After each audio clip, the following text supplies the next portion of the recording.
Welcome to the Dose of Good podcast, where we celebrate good people and organizations working to make the world a better place.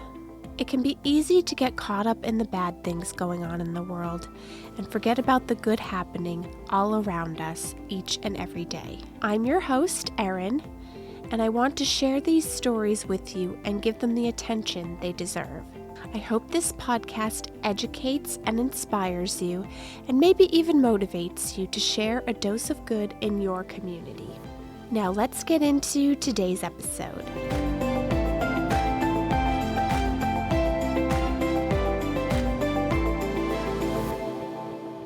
Today's episode features My Breast Cancer Support. This wasn't an organization that I was familiar with, but they've been around for 20 years and they are having quite the impact on New Hampshire and southern Maine.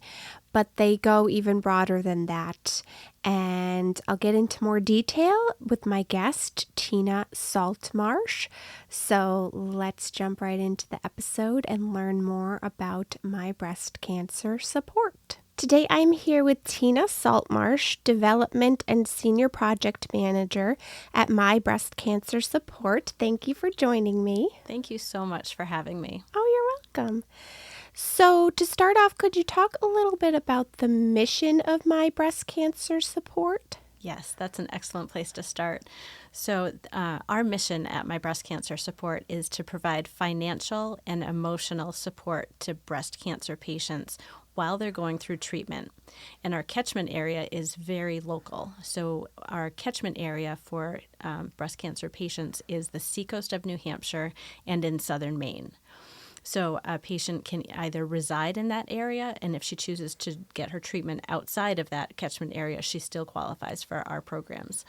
That's good to know, yeah, because I thought it was only those particular hospitals. So yes. Oh, nice. We do have close relationships with the local hospitals in the Seacoast and in southern Maine. So we partner with Exeter Hospital, Wentworth Douglas, which is now Mass Gen, New England Cancer Specialists, Portsmouth Regional Hospital, York Hospital, and Maine Health.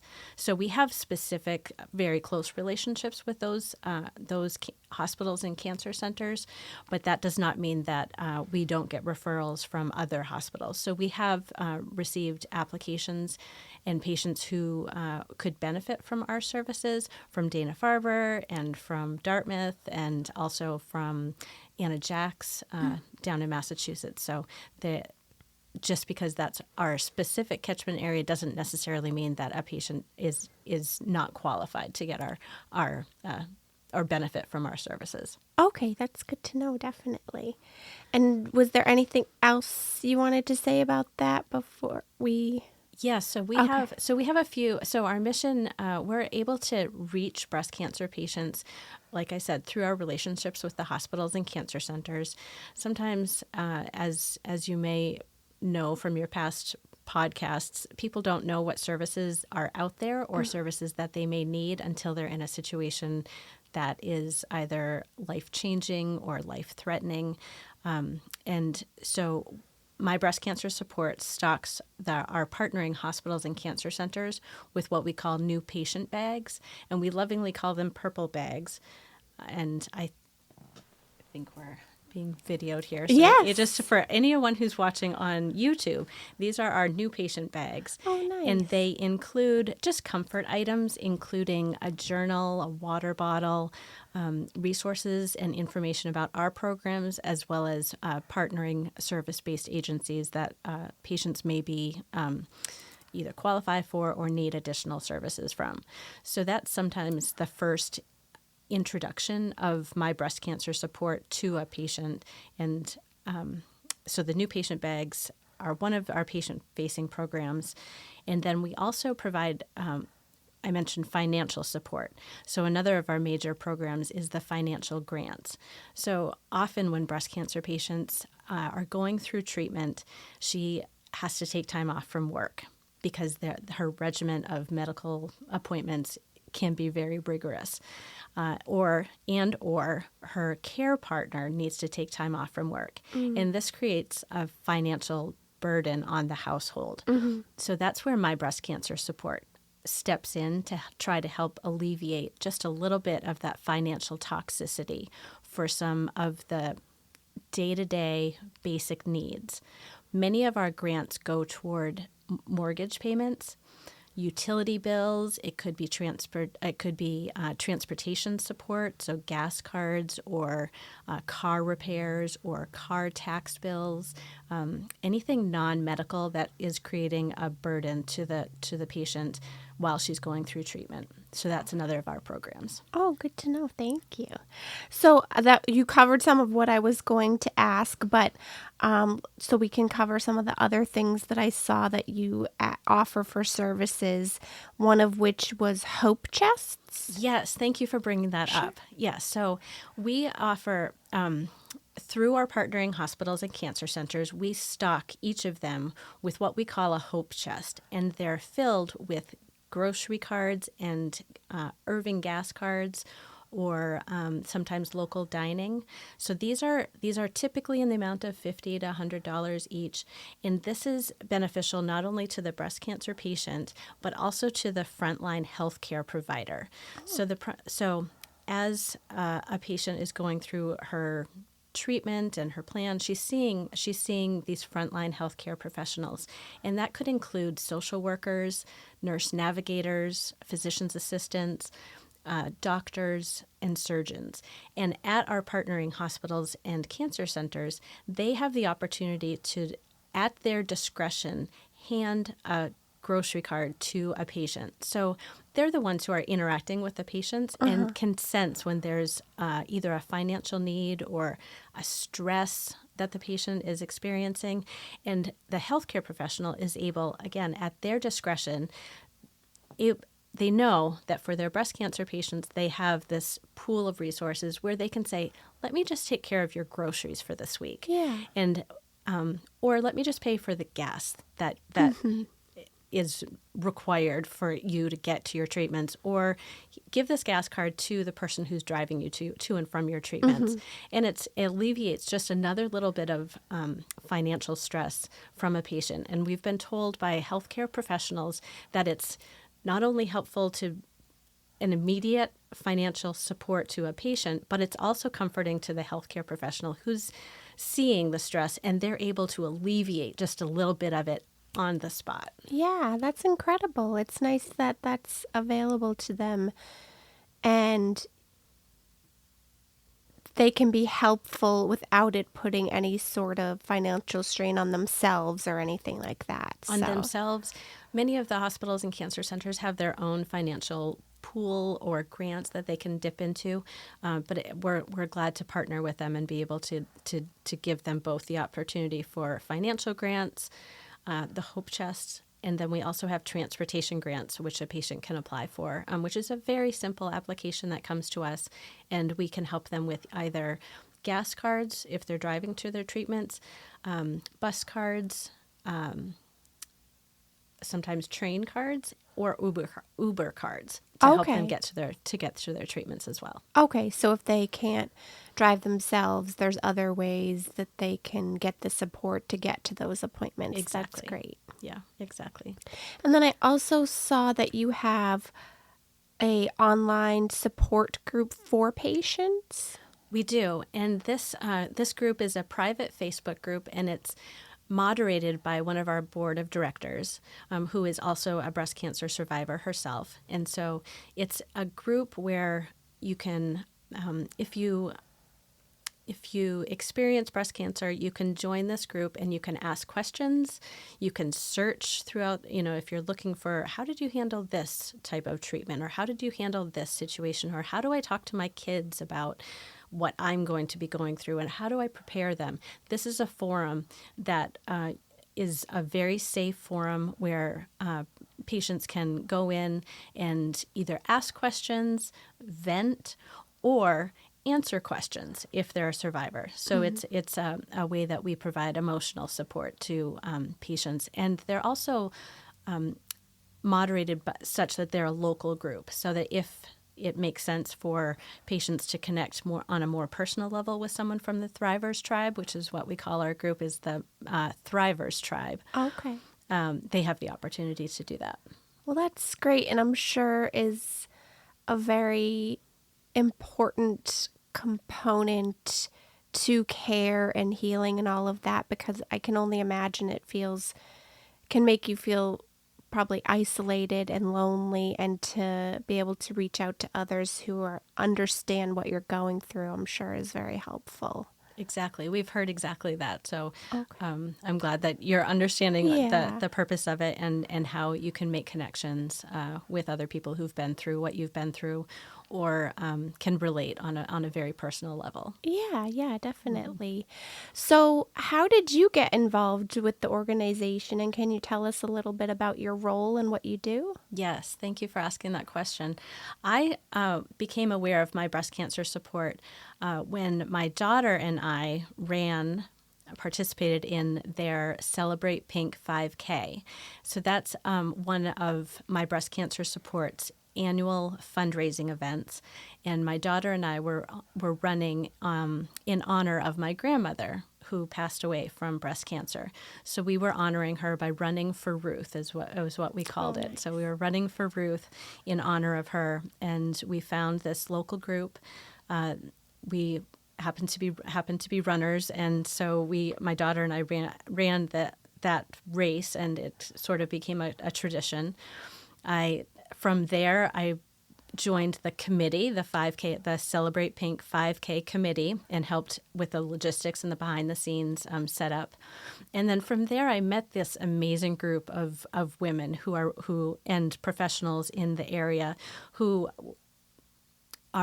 make up the board of directors for my breast cancer support. We have an executive director and also a program administrator. And this group of women are a very diverse group of professional women in the area who have in some way been affected by breast cancer, either through themselves, either they're survivors or have been.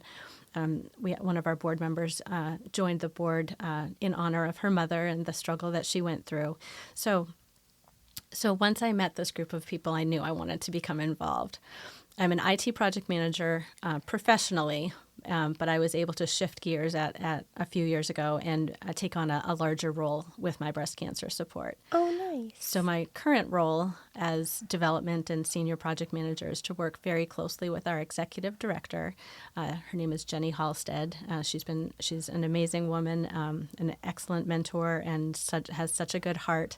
And I've been able to learn from her, and I work very closely with her on the day-to-day operations, fulfillment of the grants, a lot of outreach, and then the event planning, which I mentioned. Okay, great. For people who get diagnosed with breast cancer, is it mainly the hospitals how they find out about you, or how do you find them? Or I guess what do people need to do to qualify for your services? I know we touched a little bit on like where they live, Yes. but can you elaborate a little more on Yes. that? Often, if someone is newly diagnosed with breast cancer and they are diagnosed at one of our partnering hospitals or cancer centers, they'll receive the new patient bag, Okay. the purple bag. Yeah. And that's often a patient's first introduction to my breast cancer support. Otherwise, we do a lot of outreach. So I'll go and speak at Rotaries and chambers and women's clubs. We belong to chambers of commerce to make sure that everyone in the community who needs our services are aware of them. Because again, as when you on your other podcasts, when you've talked to other service-based organizations, people don't know what services are available to them until they're in a situation where they need to learn about them. Sure. So our outreach program includes our relationships with our hospitals and cancer centers, but then also our just outreach with the community. So again, chamber events and speaking at women's clubs and just networking within the community. And then also our 3 annual signature fundraising events is a great opportunity for patients who we've helped to come back and connect, community members to support. So similar to my situation where I ran the 5K and then became involved with the organization, there are a lot of opportunities for people to get to know. And I'm also grateful to be on this podcast with you, to be able to share our services and make sure that people who listen to your podcast know about them. Because if anyone in New Hampshire or even beyond New Hampshire is affected in some way by breast cancer, we want them to know that there are services available to help them. We just want to wrap our arms around that community in our state. And I will say beyond, because we do have a network of service-based agencies. We, through our connections with even organizations that are nationwide. So we may be able to connect you with the right person, even if someone who may need our services doesn't necessarily fall within our catchment area.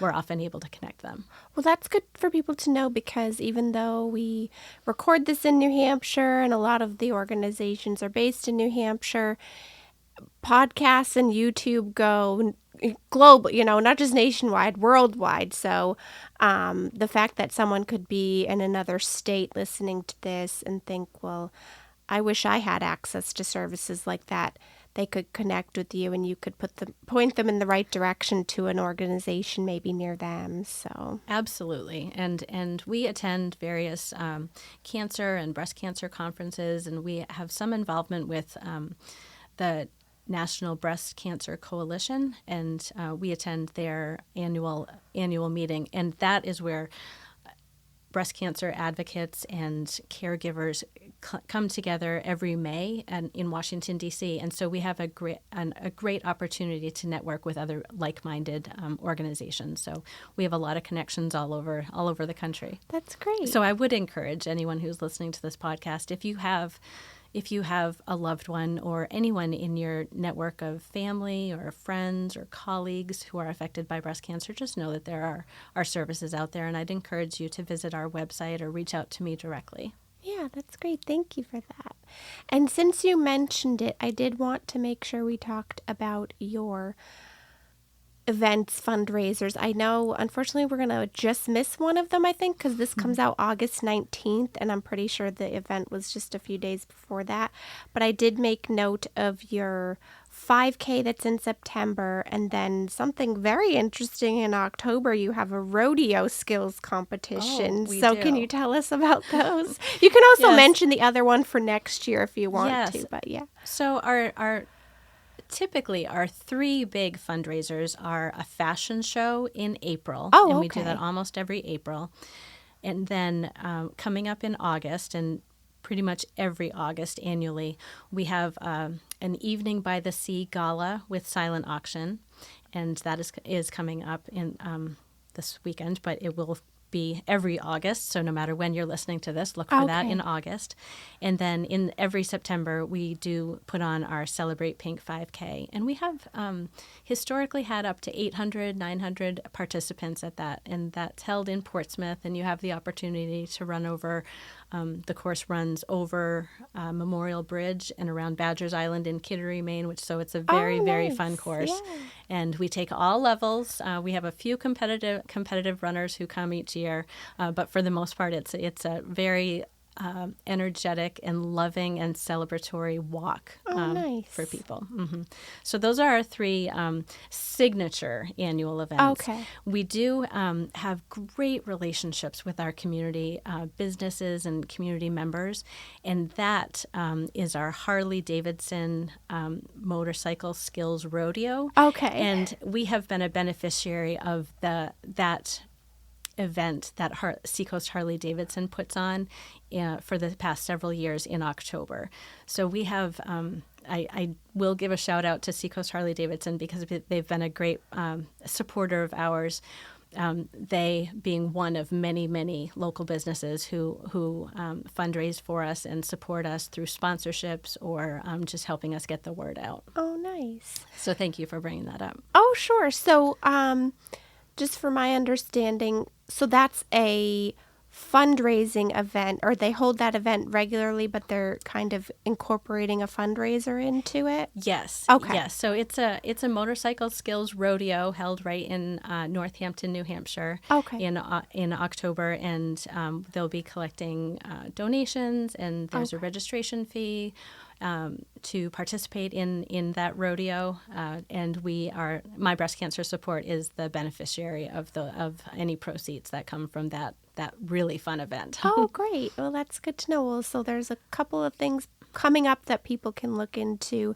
And if people want to sign up for the 5K, do they just do that through your website? Absolutely, Okay, yes. Yep. okay. Yep, Good our to know. website and registration is open, and we're looking forward to having another really good turnout again this year. And even if you're interested in fundraising or donating to someone who's running, if you don't want to actually run or walk the course, that's an opportunity to support our programs as well. Okay, great. And just to put the information out there, if for some reason people can't attend these events, but they still want to contribute to my breast cancer support, can they donate through your website or? Thank you for bringing that up as well. Absolutely. We have on our website, which is mybreastcancersupport.org, there is an opportunity to donate. And this being our 20th year supporting breast cancer patients on the Seacoast of New Hampshire and in southern Maine, we are looking to build up our recurring donors, if that is something that interests anyone who's listening to this podcast or beyond. Okay. So we're looking for recurring, but if you are touched by breast cancer or are a survivor of breast cancer, or it's just something that touches your heart and you would like to support our programs, when you make a donation to my breast cancer support, either by writing a check and mailing it to us or through our donation page on our website, you can know that 100% of your donation stays local. So again, we talked about our network of resources and other service-based organizations that we can point people to. But if you're looking to support my breast cancer support, it's often important for people to know that your donation will make a positive difference to a breast cancer patient here in New Hampshire or southern Maine. So Yeah. it's while it's very, very important to fund and write your checks to the larger cancer organizations who are doing very excellent work and important work for research, those funds are going to be really important for our daughters and our daughters' daughters.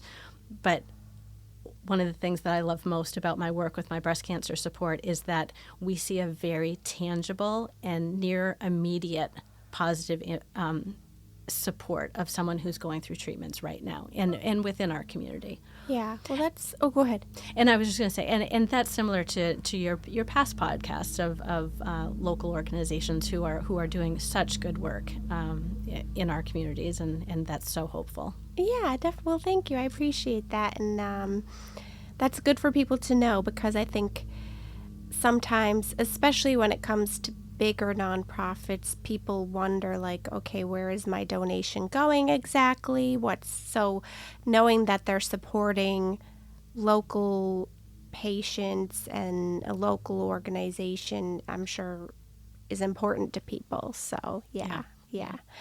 And you did mention, as I was gonna have us talk about, that you have been around for 20 years, or the organization's been around for 20 years. Yes. Are they doing anything special throughout this year to kind of celebrate the 20-year anniversary? Or Yeah, I'd love to talk just a little bit about our founder. Our founder is Wendy McCool, and she's a local breast cancer survivor herself, and she started the organization, and it was just a storytelling website where she was sharing updates about her own journey, and she found that people who she didn't know were replying or asking questions on her website, and then my breast cancer support from there evolved from there, and that's when she developed a board of directors, and then they defined the mission to support local breast cancer patients in a very tangible way. So this year being our 20th year, we talked about it a lot, actually, and we honor the fact that it's been 20 years, but we don't want to celebrate that just because the work that we do, we will continue to do it for as long as we need to do it to support patients in our area. And it's a milestone. It's a milestone for a small local nonprofit to be doing this work for 20 plus years, depending on when you're listening to this podcast. But we really just honor it, and in a very small way, if you're interested in making a recurring donation as part of our 20th year, we do have a promotional 20-year tote that we will send you if you okay. become a recurring donor. Yeah. But again, it's more just honoring the local good work and impact that we're able to have in our catchment area. Yeah, well, that makes sense. And thank you for educating all of us on that. So, I'd love to share one other thing that we just. Sure. So one other initiative that we haven't publicized on our website yet, but it's something that we started this past October. So in October of 2024, we launched our first quarterly meeting of healthcare professionals, and we call it a coalition meeting.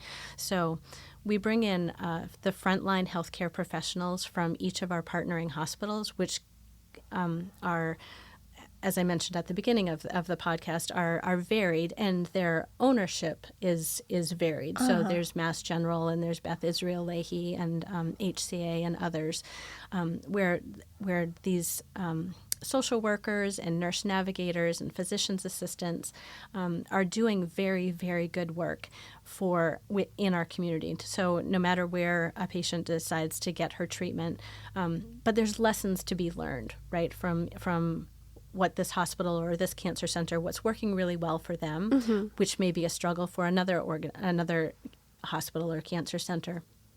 So we launched what we call our coalition meetings, and we hold them quarterly in a vendor-neutral location, and representatives and our contacts at the hospitals and cancer centers are able to collaborate, share ideas, talk about what's not going great, talk about resources that they wish they had, and they're able to brainstorm and just share resources and share information.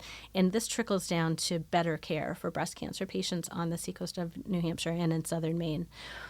We also really just want to, what's bubbled up out of these quarterly meetings is the need to support our healthcare professionals.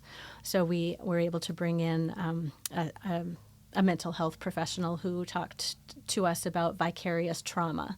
So at My Breast Cancer Support, our mission is to support the breast cancer patients, but we realize the importance and the extreme value of the healthcare professionals and our contacts at cancer centers and hospitals. Yeah. So we are hoping to do even more to support the work that they're doing. That's amazing. Not only that you started that, but just what the impact must be in terms of those professionals coming together and saying, this isn't working for us, and maybe learning from others what's worked for them, and just kind of having that, again, support network, and learning from each other, which they otherwise might not really get the time or opportunity to do, because I can only imagine how busy they are and what their schedules are like. So the fact that you've made this opportunity for them is just wonderful. Thank you. So,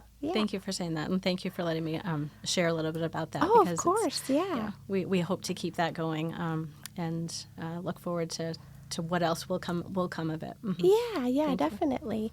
And is there anything else about My Breast Cancer Support that we haven't covered that we should mention, or? I will just say that we have the great opportunity of learning about and partnering with other service-based organizations. So even if My Breast Cancer Support doesn't necessarily have the service or the support, or if you need more support than our programs, we do have relationships with partnering service-based nonprofits or service-based organizations that we're often able to point people to, either patients or healthcare providers, to say, well, this patient has even more of a financial need. We have some resources and people and other organizations that we can point you to. Or my patient's looking for a nutritionist, or my patient, I don't know how to, I'm looking for a support group and I'm in this very specific situation. Because we do so much community outreach and partner with local and national organizations, we have the unique ability and information to be able to say, well, try that talking to this person, or try talking to this organization. So it's very collaborative, where there are so many very good nonprofits, as you're learning through the work that you're doing with this podcast. It becomes very hopeful, but just if you're in need, reach out, and we can, if we can't help you, then we'll be very happy to point you in the right direction. Well, that's great. I'm glad you shared that, because as we kind of touched on, sometimes, one, people don't know of the services available to them, but two, when they're going through something like this and probably have so much on their mind and maybe just don't even have the energy to think about anything some days, knowing that they can turn to someone to share, well, okay, this is the need you have, this organization could help you with that, and point them in the right direction, because sometimes people just don't know where to go or where to turn for those things. So yeah. So thank you. Yeah. And then I just have two last questions that I ask everybody that comes on. And the first is, which nonprofit you think we should feature next, or if there's just an incredible individual that does wonderful things in their community that you think should be highlighted, we'll have them on as well. So. Excellent. I love that question. I love that because it gives us an opportunity to kind of highlight and give a shout out and honor other organizations and people. One I would love to speak about is a nonprofit called On Belay. On Belay. So On Belay offers adventure programs for kids, for kids who have a family member who's affected by breast cancer, because that stress and that unique situation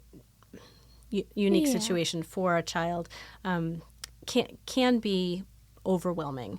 On Belay is, again, I think they're based in Durham. Their organization is based in Durham, but they coordinate adventure activities. So it could be rock climbing or kayaking or mountain climbing or biking or different things for, again, children who have a loved one who is affected by cancer, and it helps give them an opportunity to connect with others who are in a similar situation to them, while also being outside and doing something really fun. Yeah, that sounds like a great organization, and I haven't heard about them, and I can only imagine, anyone going through a cancer journey, what effect it has on the whole family, and especially kids, because they probably don't fully understand, depending on the age, what's going on and everything. So the fact that they can, like you said, meet other kids going through the same experience, but also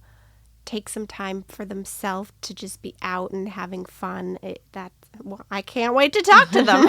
So, excellent. Yeah. Yes. And then the last, or did you have anyone else you want to mention? If I can, just take one more minute. Oh, please, as much as you want to. That's fine. One of our other nonprofit partners is Yoga in Action. Okay. And they offer free yoga classes for cancer patients, but also for veterans and other groups of people. Sure. So I just wanted to mention them too, to put them on your Yoga radar. in Action. Okay, I'll look into them. Yes. Yeah, that sounds great. Yeah. Thank They're you. a great organization as well. Good to know.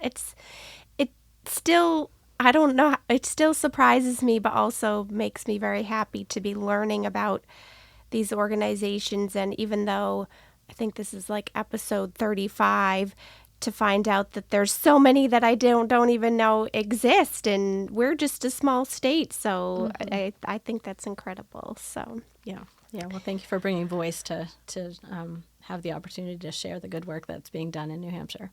Well, you're welcome, and thank you for saying that. I appreciate that.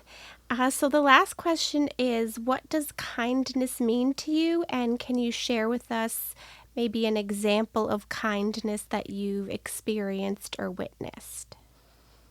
I love that you asked this question because it gives us an opportunity to be reflective and really point out something specific that's happened. As you say, there's a lot of negativity and darkness, but there's also so much hope out there. Kindness to me is, I see it nearly every day when I go to various events and have the opportunity to speak with people.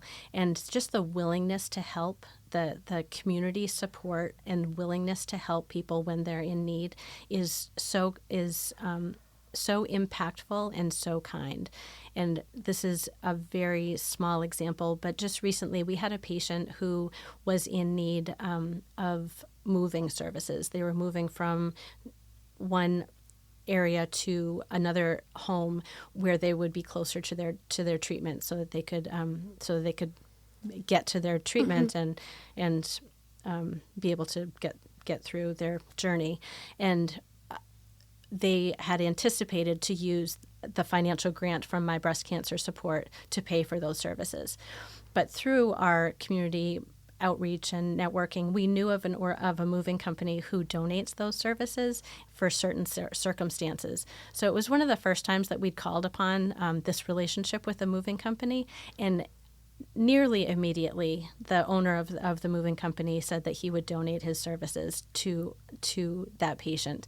And just that brings me so much hope, and I feel like that is so kind, because that's a business that's offering to donate their services. So the patient themselves was able to use their grant for other basic non-medical needs. So we were able to almost double the financial support that we were able to give that patient, and just the willingness of local businesses and communities to local businesses and business owners and individuals even to be so willing to help when called upon, without a lot of you need to fill out this paper and this paper and this paper, but just willingness to help when called upon is a lovely example of kindness in our community. Yeah, I think that's incredible, especially knowing right now that a lot of small local businesses are struggling themselves.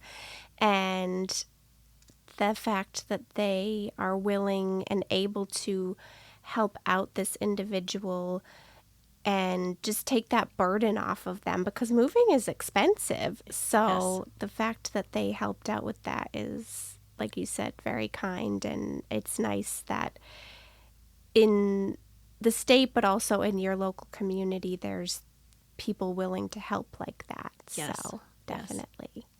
Well, thank you so much for being here today. I really appreciate it, and learning more about My Breast Cancer Support. And hopefully people who listen to this will attend your events or donate and just get involved, because you're doing great things. So thank you for that. Thank you for the opportunity to share this information, and I encourage anyone who's listening, if you are affected in some way by breast cancer, we would really love to hear from you and want to support you. That's our mission, and so thank you for the good work that you're doing and highlighting excellent things and kind things that are happening in New Hampshire. So thank you, Erin. Oh, you're welcome. And I'll be sure to leave all your information in the description so people can easily find you. Thank you for that. Oh, you're welcome. I hope you enjoyed learning about My Breast Cancer Support and hearing from Tina about all the amazing work that they are doing. The more support that can be given to patients, I think the better. So all of these things that they are doing to not only financially but also emotionally support breast cancer patients is incredible. Not to mention the support that they're giving to medical professionals, which is also very important, because they need to feel supported and heard and all of that to be able to support their patients. So it's a great thing all around. I hope that you will check them out, go to their website, potentially attend one of their events, and help them continue to do the great work that they are doing, because it is very much needed and important. Thank you for listening. If you know of someone that you think should be on the podcast, send an email to doseofgoodpodcast@gmail.com. You can also follow on Instagram and Facebook, subscribe on YouTube, or check it out on Spotify or Apple Podcasts. And like I said, subscribe so you never miss an episode. Leave a rating or review. It really helps to get the podcast out there more so more people can have a dose of good in their day. And who doesn't want that? Because I know we could all use more goodness and positivity in our lives and to hear about the good things going on in the world. So until next time, have a great day, get involved in your community, and I'll talk to you soon.